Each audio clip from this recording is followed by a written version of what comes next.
introduce who we have, but we have a little bit of a different twist on the interview. So, Andrew, with that little teaser, Thanks. dive into Yeah, it. thanks. Thanks, Susan. I know both of us are probably pretty excited about today's guest because, as Susan said, we've been interviewing entrepreneurs who have chosen to invest in their delivery system. But there is another really critical role in all of this, and that is the role of the person whose day-to-day job is to focus on customer success and to focus on what is the delivery system, like how is it functioning, how are we doing?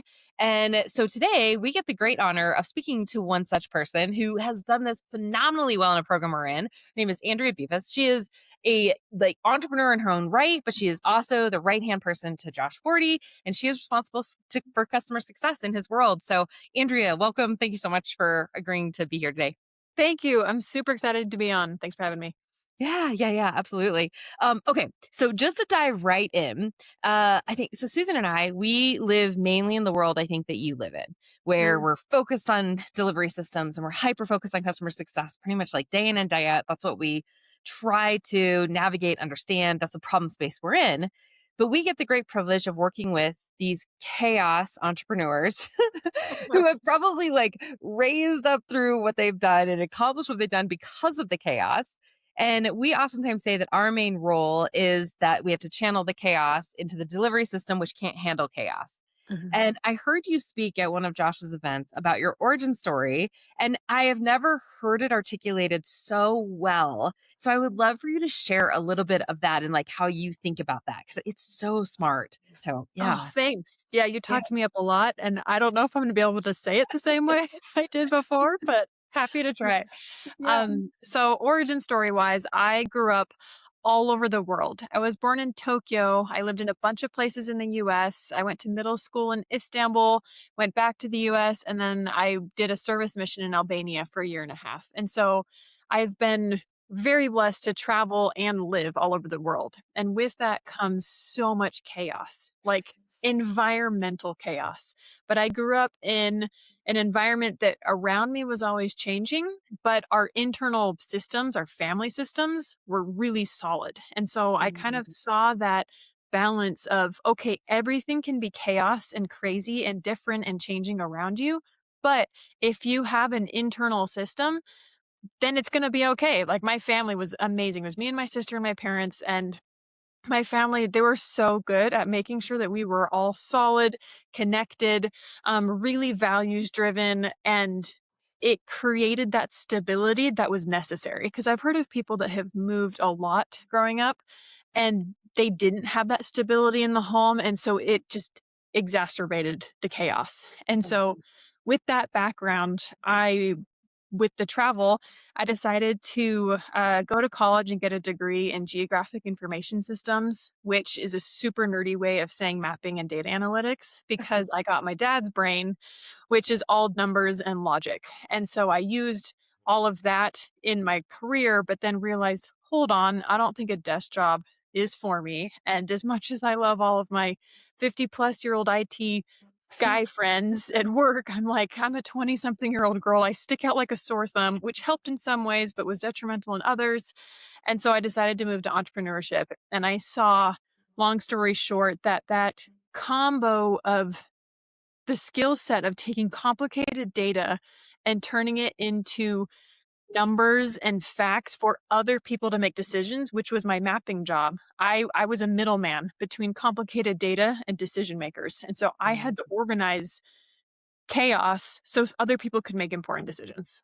Oh, that's so well said. I love it. I feel like, we used to have this saying of, our work within our community of, so many things happen in your life that are just this magic combination to position Yeah, you right where you're at right now. It's like each exactly. piece contributes. And I love hearing your origin story because that's what it feels like it is. So, yeah. Amazing. Okay. So you are day to day working on, so we're a part of the Golden Mike program. We love it. So grateful to be a part of Josh's program. Josh is chaos by his own admission, Yes. and you get to be that person that gets to channel and shepherd that chaos into a delivery system that we all benefit from. So I'm curious in the navigating of that, just in that day to day of the making sure that that's a priority given all the other stuff that's happening in the business. What have you found to be true, and words of wisdom on that front for someone who might be in your same position? Wow. That's such a good question. I think for me, it's a balance of, I don't want to call them fires, but like day to day fires of, okay, this client needs this thing kind of right now. And so it's balancing that versus long term projects that will help everybody's experience and reduce those future fires. And so Mhm. I think that one thing that's true is knowing how to identify key puzzle pieces of the chaotic entrepreneur, of the what are the words coming out of their mouth, like, what are they actually saying that they need? And then, hopefully, you're working with someone like Josh who gives you a lot of autonomy, to make decisions, and then you're able to work on those long-term projects that put out those future fires. I think that's what I appreciate so much about you, Andrew, because I think, because we work with a lot of people who are in delivery systems, I think a majority of people's delivery systems basically consist of the actual system and customer support. And I Mm, think the problem with that then is that there isn't that piece that you just articulated where you have the firefighting, right? But you don't have the pattern recognition for growth. mm, Because firefighting will never give growth. It's the patterns that give growth to the business. yeah. And I think that's where, again, you and your role and that focus is so key in a healthy delivery system, not just the system and customer support. And Yes. so, yeah, I thank you for sharing that. I Yeah. couldn't agree with you more on that front. I Okay. love that. I was Yeah. just gonna say Here, that's such a good yeah. point, Andrea, because most of the time when we see people trying like dipping their toe or thinking they're going all in and solving a problem like their delivery or their customer success, they'll Mhm. hire somebody. They'll hire a customer success manager. And really what that's doing, they're like, I'm sick of all the people asking me for all the things and they can't find what they're looking for. I just need another human to like answer them for me. That's Yep. really what they're doing when they're hiring that position. And it Yeah. is firefighting. And yeah, that's such a Yeah. great distinction. Yeah. Well, it's human tendency, right? Like we respond to the most emotionally loud thing in our life a lot of times, And customer support tickets are emotionally loud. And I think like especially if you're kind of a little bit insecure about your delivery system already and you already have a little bit of shame around it and you already have a little bit of like I'm not proud of what I did. It just like puts fuel on that Oh, fire, and then and then we see all kinds of crazy weird knee jerk reactions to that. So, yeah. Um, okay, on that note, it kinda gets us back to I have a tough question that, I never f I'm gonna try to give it as much, reverence and respect as I can, but a lot of times it comes out as judgment because I recognize I probably have an inherent I bias, love but it. Fire away. yeah. So, I think that entrepreneurs and even in our business when I'm in that role, this applies to myself too. They are chaos, as we've said, and they pay very little attention to the impact of that chaos because the chaos is what moves needles. And I think that the value behind chaos is innovation and newness and speed and like these are the values behind it.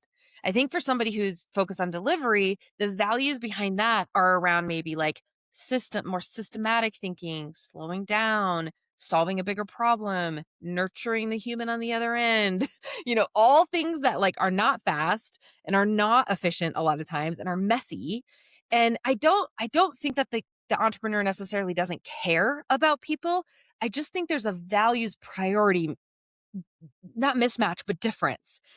And so I'm curious in your world, if you see that to be true and then how you navigate that difference.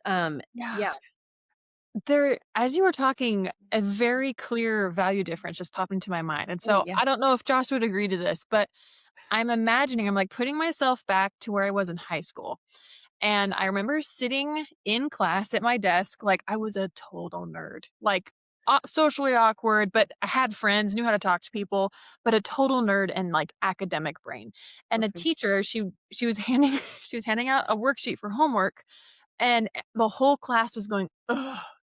And I went, "I'm kind of excited about this." Like, handing Yeah. a worksheet to go home and, like, fill it out, get a good grade on it, and thumbs up, "Andrea, you did a good job.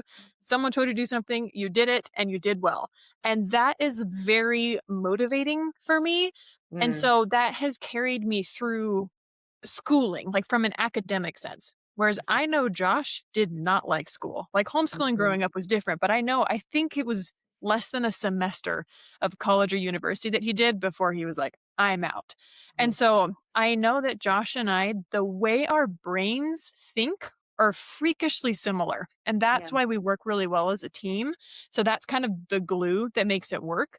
But I know from a values, I don't know what value that is, but I know that that's a super clear distinction of him not wanting to be told what to do so he can go innovate and create and be in that chaos.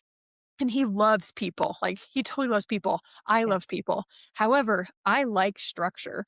I Mhm. like someone telling me, "Hey, here's a complicated problem, like, go fix it." And Mm. so instead of getting a worksheet of algebra homework of solving problems 1 through 20 exactly like this, now it's like, "Hey, here's this actually kind of complicated problem. Go figure it out, but I do need you to go do it." And I'm like, "Sweet." So I have no idea what value that is, but I know that's a clear distinction between the 2 of us. Yeah, I wonder if it falls in the realm Susan and I oftentimes talk about, it's like this combination of, like, tolerance for hassle, like perceived Mm. hassle, willing to, like, stay in the problem even if it's, like, messy and not fun, and especially because it has to do with people. Um, and I don't know, maybe. I think there's also another interesting thing though, and I've still been I don't quite have the words for this of again this like difference. Yeah. I think the entrepreneurs, right? They inject a lot of their own energy into the delivery system, and that yields results because people respond to that energy, in the form of movement and decisions. But if the entrepreneur's not there, then they're relying on themselves. Yeah. And what I see the difference in delivery systems, and I see this in you too, and I think it's even like the what you said of like I'm trying to hear what they say, what they're really saying is it is the sense of like you're not going to use your own energy investment in them directly. You're gonna use your energy investment in the pattern or the problem and the system. Yes. Then maybe that's the little bit of a difference. I don't know. That's interesting. I just imagined like, al almost like a river. Like, I'm actually not good at analogies. Josh is really good at this. But, like, the image that comes to my mind is, like, if all of these, like, energies or ideas are, like, flowing I mean, here's my geography brain coming out. I think it's called, like, a delta or something. So they're, like, all flowing, but then they all meet up into one channel. And it's Mhm. like, that's my job, is to identify which rivers, what channels need to connect to each other, how are they supposed to fit to each other? Do we need to, like, siphon off something? But, like, what's that main channel that needs to Yeah. happen?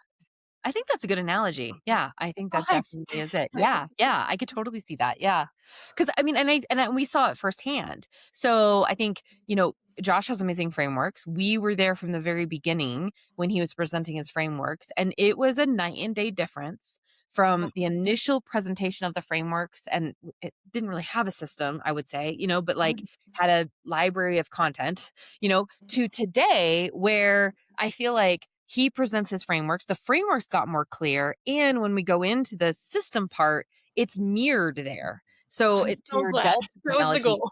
Yeah. And I know that you worked your tail off on getting Yeah. that. And you had a lot of inputs to get there. So and it's such a nice coherent experience from again, we've all been there. We get injected by these great entrepreneurs and energy. And then it's like, okay, I'm home and I'm ready to do the thing, but I need structure in order to know how to do the Yes. thing. And that's where your brilliant delivery system helps with like, okay, how do I execute on this? And Yes. needing that And additional for help. the masses too, because I think the Yes. entrepreneur, they're like their own perfect client. And so Hmm. they're like, "Oh, no, I can figure it out so other people can't." And I'm like, "No, they cannot." Like, we Yes. need a lot more structure here. Yep. Yes, yes, that is so true. We totally agree. Yeah. Yes. Okay. So on that note too, I asked this question to Josh, and I'm curious what your Mhm. response is. And that is, how do you both hold space for someone, be compassionate for someone, help them on their journey, give of your time and your energy and your resources, but avoid codependency? And or like when is it like it's a lost cause? I'm done, if ever. Yeah. What is that for you?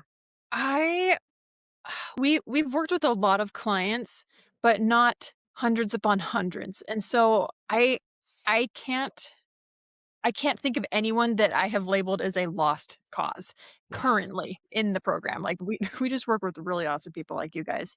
But that that first part of compassion, I mean, I'm a human too. I get frustrated, and because I'm the type of person that if you hand me an algebra worksheet, I will literally just do it.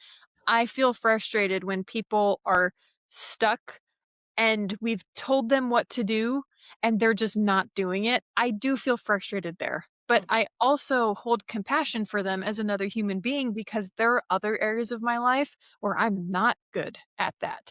And so I am just able to look human to human and say, okay, maybe this actually needs to be formatted in a different way. Maybe I need to hop on like a 15-minute check-in, see where they're at, what bottlenecks do they think they have, what's the context of their life situation. Maybe it's not even a business thing. Maybe it's just their life is chaos and it's just rippling into this. So like how can we help them as a human?